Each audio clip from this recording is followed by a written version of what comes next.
Cricket world cup, hockey world cup, badminton world cup, ഇങ്ങനെ ഏത് കളിയുടെ ലോകകപ്പാണെങ്കിലും നമ്മൾ ആ കളിയുടെ പേരെടുത്ത് പറയണം. എന്നാൽ വെറുമൊരു വേൾഡ് കപ്പ് അല്ലെങ്കിൽ ലോകകപ്പ് എന്ന് മാത്രം പറഞ്ഞാൽ ആരുടെയും മനസ്സിൽ ഓടിയെത്തുന്നത് ഒരേ ഒരു കളിയാണ്. അത് ആ കായിക മാമാങ്കത്തിന് മാത്രമുള്ള മേൽക്കൈയാണ്. അതെ, ആ കളി ഫുട്ബോൾ മാത്രമാണ്. കോടിക്കണക്കിന് മനുഷ്യർ നെഞ്ചിലേറ്റുന്ന ലോകകപ്പിന്റെ പശ്ചാത്തലത്തിൽ KKG ഇഫക്റ്റ് 205-ാം എപ്പിസോഡ് 2026 ലോകകപ്പിനായി സമർപ്പിക്കുന്നു. ഇത്തവണ ഫിഫ കളിക്കളത്തിലും അതിൻ്റെ ഘടനയിലും ഒട്ടനവധി മാറ്റങ്ങളാണ് വരുത്തിയിരിക്കുന്നത്. നമുക്കതിലേക്കും ഒന്ന് എത്തി നോക്കാം. സുഹൃത്തുക്കളെ, ഒളിമ്പിക്സ് എപ്പോഴും ഒരു പ്രത്യേക നഗരത്തിൻ്റെ പേരിൽ മാത്രമാണ് അറിയപ്പെടുന്നത്. എന്നാൽ ലോകകപ്പ് രാജ്യത്തിൻ്റെ പേരിലും. കാരണം അതിന് രാജ്യം മുഴുവൻ സ്റ്റേഡിയങ്ങൾ ഒരുക്കണം. ഇത്തവണ ചരിത്രത്തിൽ ആദ്യമായി 48 ടീമുകൾ പങ്കെടുക്കുന്നത് കൊണ്ട് അമേരിക്ക, കാനഡ, മെക്സിക്കോ എന്നീ 3 വൻ രാജ്യങ്ങൾ ഒന്നിച്ചാണ് ഇതിന് ആതിഥേയത്വം വഹിക്കുന്നത്. 2002-ൽ ജപ്പാനും സൗത്ത് കൊറിയയും ഒന്നിച്ചാണ് ലോകകപ്പ് നടത്തിയതെങ്കിൽ ഇതിനായി 3 രാജ്യങ്ങൾ ഒന്നിക്കുന്നത് ഇത് ആദ്യമായാണ്. ലോകകപ്പ് എങ്ങനെയാണ് ലോകത്തിൻ്റെ മുഴുവൻ ഹൃദയമിടിപ്പ് ഏറ്റുവാങ്ങുന്നത്? കാരണം ഫിഫ ഓരോ ഭൂഖണ്ഡത്തിനും പ്രതിനിധീകരിക്കാവുന്ന ടീമുകളുടെ എണ്ണം കൃത്യമായി നിശ്ചയിച്ചിട്ടുണ്ട്. അത് ഇപ്രകാരമാണ്: യൂറോപ്പ് 16, ആഫ്രിക്ക 9, ഏഷ്യ 8, തെക്കേ അമേരിക്ക 6, വടക്കേ അമേരിക്ക 6, ഓഷ്യാനിയ 1. ഇപ്പോൾ 46 ടീമുകളായി. ഇനിയുള്ള 2 ടീമുകളെ നിശ്ചയിക്കുന്നത് ഇന്റർ കോണ്ടിനെന്റൽ പ്ലേ ഓഫ് വഴിയാണ്. ഇത്തവണ യൂറോപ്പ് ഒഴിച്ച് ബാക്കി 5 ഭൂഖണ്ഡങ്ങളിൽ നിന്നായി 6 കരുത്തരായ രാജ്യങ്ങളാണ് ഈ അവസാന 2 ടിക്കറ്റുകൾക്കായി പ്ലേ ഓഫിൽ മാറ്റിവെച്ചത്. ഇവരിൽ ഏഷ്യയുടെ ഇറാഖും ആഫ്രിക്കയുടെ ഡെമോക്രാറ്റിക് റിപ്പബ്ലിക് ഓഫ് കോങ്കോയുമാണ് യോഗ്യത നേടിയത്. ഈ 2 ടീമുകൾ കൂടി ചേരുമ്പോഴാണ് 48 തികയുന്നത്. ഇങ്ങനെ ഒരു നിഷ്കർഷ ഫിഫ വച്ചില്ലായിരുന്നെങ്കിൽ യൂറോപ്പിലെയും ലാറ്റിൻ അമേരിക്കയിലെയും ടീമുകളിൽ മാത്രമായി ലോകകപ്പ് ഒതുങ്ങിപ്പോയേനെ. ചില വസ്തുതകൾ: റഷ്യയുടെ ഭൂരിഭാഗം ഭൂപ്രദേശവും ഏഷ്യയിലാണെങ്കിലും റഷ്യ എങ്ങനെ യൂറോപ്പിൻ്റെ ഭാഗമായി? കാരണം അവരുടെ ജനസംഖ്യയുടെ വലിയൊരു പങ്കും പ്രധാന നഗരങ്ങളും സ്ഥിതി ചെയ്യുന്നത് യൂറോപ്യൻ ഭാഗത്താണ്. അതുകൊണ്ട് തന്നെ സാംസ്കാരികമായും ഫുട്ബോൾ പോലുള്ള കായിക രംഗങ്ങളിലും റഷ്യ ഒരു യൂറോപ്യൻ രാജ്യമായാണ് നിലകൊള്ളുന്നത്. ഉക്രൈനുമായുള്ള യുദ്ധത്തിൻ്റെ പശ്ചാത്തലത്തിൽ ഫിഫ ഇത്തവണ റഷ്യയ്ക്ക് വിലക്ക് ഏർപ്പെടുത്തിയിരുന്നു. ഭൂപടത്തിൽ ഓസ്ട്രേലിയ ഓഷ്യാനിയ ഭൂഖണ്ഡത്തിലാണെങ്കിലും കടുത്ത മത്സരങ്ങൾ കളിച്ച് തങ്ങളുടെ നിലവാരം ഉയർത്താനായി 2006 മുതൽ ഓസ്ട്രേലിയ കളിക്കുന്നത് ഏഷ്യൻ ഗ്രൂപ്പിലാണ്. ഇതാണ് സ്മാർട്ട് തിങ്കിങ്. ഒരു മലയാളി എങ്ങനെ ഖത്തറിൻ്റെ ജേഴ്സി അണിഞ്ഞ് വേൾഡ് കപ്പിൽ കളിക്കുന്നു? ഫിഫയുടെ കൃത്യമായ നിയമങ്ങളുണ്ടതിന്. ഒരു കളിക്കാരന് അവൻ ജനിച്ച രാജ്യം, അല്ലെങ്കിൽ മാതാപിതാക്കളോ മുത്തശ്ശന്മാരോ ജനിച്ച രാജ്യം, അതുമല്ലെങ്കിൽ ഒരു നിശ്ചിത വർഷങ്ങൾ സ്ഥിരതാമസമാക്കിയ രാജ്യം, ഇവയിൽ ഏതിൻ്റെയെങ്കിലും അടിസ്ഥാനത്തിൽ അവിടുത്തെ പൗരത്വം നേടാനും ആ രാജ്യത്തെ പ്രതിനിധീകരിക്കാനും ഫിഫ അനുവാദം നൽകുന്നുണ്ട്. പലരും വിചാരിക്കുന്നത് ഈ കാണുന്ന 48 ടീമുകളൊക്കെ പെട്ടെന്ന് വന്ന് നേരിട്ട് കളിക്കുകയാണെന്നാണ്. യഥാർത്ഥത്തിൽ ഈ ഒരു മാസത്തെ മാമാങ്കത്തിന് വലിയൊരു മുന്നൊരുക്കമുണ്ട്. ഏതാണ്ട് 3 വർഷം മുൻപ് യോഗ്യതാ മത്സരങ്ങൾ അല്ലെങ്കിൽ ക്വാളിഫയിങ് റൗണ്ടുകൾ ലോകമെമ്പാടും ആരംഭിക്കും. 211 ഫിഫ അംഗരാജ്യങ്ങൾ വർഷങ്ങളോളം പരസ്പരം മാറ്റുരച്ച് കഠിനമായ പോരാട്ടത്തിനൊടുവിലാണ് ഈ മെയിൻ റൗണ്ടിലേക്ക് യോഗ്യത നേടുന്നത്. അതായത് നമ്മൾ കാണുന്ന ഈ ആവേശം കഴിഞ്ഞ 3 വർഷത്തെ വലിയൊരു പ്രക്രിയയുടെ പര്യവസാനമാണ്. കളിക്കളത്തിലെ വിരസത മാറ്റാനും കളികൾ കൂടുതൽ ആവേശകരമാക്കാനും ചില വിപ്ലവകരമായ പുതിയ നിയമങ്ങളാണ് ഫിഫ ഇത്തവണ നിർബന്ധമാക്കിയിരിക്കുന്നത്.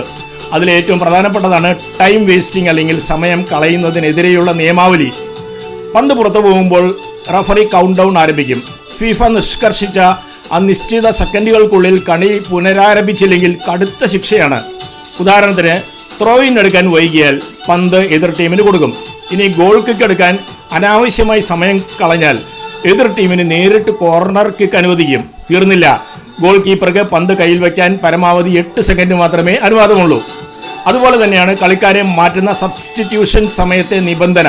കഴിഞ്ഞ വേൾഡ് കപ്പ് വരെ പിൻവലിക്കപ്പെടുന്ന കളിക്കാരൻ ഗ്രൗണ്ടിന്റെ നടുവിലൂടെ കൈകൾ വീശി അഭിവാദ്യങ്ങൾ ഏറ്റുവാങ്ങി വളരെ പതുക്കെ നടന്നാണ് പുറത്തേക്ക് പോയിരുന്നത്.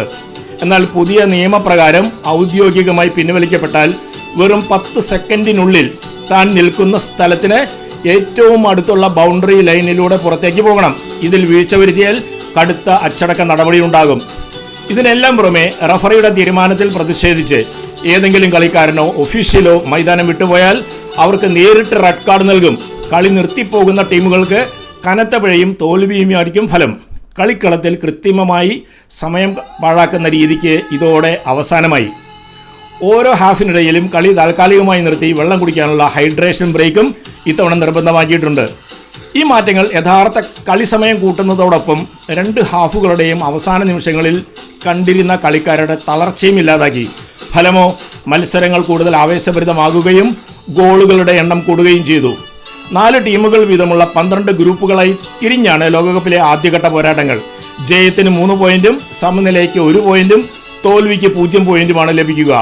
ഗ്രൂപ്പിൽ 2 ടീമുകൾക്ക് പോയിന്റും ഗോൾ വ്യത്യാസവും ഒരേപോലെ വന്നാൽ അടിച്ച ആകെ ഗോളുകൾ, നേർക്കുനേർ പോരാട്ടത്തിലെ വിജയം എന്നിവയാണ് ഫിഫ ആദ്യം നോക്കുക. അതിലും സമനില തുടർന്നാൽ കളിക്കളത്തിലെ അച്ചടക്കം അളക്കാൻ ഏറ്റവും കുറവ് കാർഡുകൾ വാങ്ങിയവരെ കണ്ടെത്തുകയും അവരുടെ ഫെയർ പ്ലേ പോയിന്റ് പരിഗണിക്കുകയും ചെയ്യും. അപൂർവം ഘട്ടങ്ങളിൽ മാത്രം ഇതൊക്കെ തുല്യമായി വരും. അപ്പോൾ നറുക്കെടുപ്പിലൂടെയാകും അടുത്ത റൗണ്ടുകാരെ നിശ്ചയിക്കുക. ഇത്തരത്തിൽ 12 ഗ്രൂപ്പുകളിൽ നിന്നുള്ള ആദ്യ 2 സ്ഥാനക്കാരും, അതായത് 24 ടീമുകളും, ഒപ്പം ഏറ്റവും മികച്ച 8 മൂന്നാം സ്ഥാനക്കാരും ഉൾപ്പെടെ ആകെ 32 ടീമുകളാണ് ലോകകപ്പിന്റെ യഥാർത്ഥ ആവേശം തുടങ്ങുന്ന നോക്കൌട്ട് റൗണ്ടിലേക്ക് യോഗ്യത നേടുന്നത്. ഈ ജൂൺ 28 മുതൽ ആരംഭിക്കുന്ന റൗണ്ട് ഓഫ് 32 മുതൽ pre quarter, quarter final, semi final, മൂന്നാം സ്ഥാനക്കാരെ നിശ്ചയിക്കാനുള്ള ലൂസേഴ്സ് ഫൈനൽ, ഒടുവിൽ കിരീടം നിശ്ചയിക്കുന്ന മെഗാ ഫൈനൽ വരെ നോക്കൌട്ടാണ്. തോറ്റാൽ പിന്നെ രണ്ടാമതൊരവസരമില്ല, നേരെ പുറത്തേക്ക്. ഈ നോക്കൌട്ട് ഘട്ടത്തിലെ ഏത് മത്സരത്തിലും നിശ്ചിത സമയത്ത് കളി സമനിലയിലായാൽ 30 മിനിറ്റ് എക്സ്ട്രാ ടൈമും അതിലും തീരുമാനമായില്ലെങ്കിൽ 5 കിക്കുകളുടെ പെനാൽറ്റി ഷൂട്ടൌട്ടുമുണ്ട്. ഇനി അതിലും സമനില തുടർന്നാൽ നെഞ്ചിടിപ്പ് കൂട്ടുന്ന സഡൻ ഡെത്ത് എന്ന നിയമത്തിലൂടെയായിരിക്കും വിധി നിർണ്ണയിക്കുക. അതായത് അടുത്ത ഒരൊറ്റ കിക്കിൽ ഒരു ടീമിന് പിഴയ്ക്കുകയും എതിർ ടീം ഗോൾ നേടുകയും ചെയ്താൽ കളി അവിടെ തീർന്നു. ലോകകിരീടം നേടുന്ന ടീമിനെ വരെ നിശ്ചയിക്കുന്നത് ചിലപ്പോൾ ഈ സഡൻ ഡെത്തിന്റെ ഭാഗ്യനിർഭാഗ്യങ്ങളിലൂടെ ആയിരിക്കാം. ഇനി ഇന്ത്യ എന്തുകൊണ്ട് യോഗ്യത നേടുന്നില്ല? ലോകോത്തര ഇൻഫ്രാസ്ട്രക്ചറിന്റെ കുറവും താഴെത്തട്ടിൽ നിന്നുള്ള കൃത്യമായ വിഷനില്ലായ്മയുമാണ് കാരണം. പ്രതിഭയുണ്ട്, പക്ഷേ അതിനെ സ്മാർട്ടായി വളർത്തിയെടുക്കുന്ന സ്ട്രാറ്റജി നമുക്കില്ലാതെ പോയി. ചരിത്രത്തിൽ 3 ലോകകപ്പുകൾ നേടിയ പെലെയുടെ ജീവിതം നമുക്ക് നൽകുന്ന സന്ദേശവും ഇതുതന്നെയാണ്. വെറുമൊരു കളി എന്നതിനപ്പുറം ഇതിനെ ലോകത്തിലെ ഏറ്റവും മനോഹരമായ കലയാക്കി മാറ്റിയത് അദ്ദേഹമാണ്. ജർമ്മനിയുടെ ഇതിഹാസം ഫ്രാൻസ് ബെക്കൻ മോവറിന് മാത്രം അവകാശപ്പെടാൻ പറ്റുന്ന അധികമാരും ശ്രദ്ധിച്ചിട്ടില്ലാത്ത ഒരു റെക്കോർഡുണ്ട്.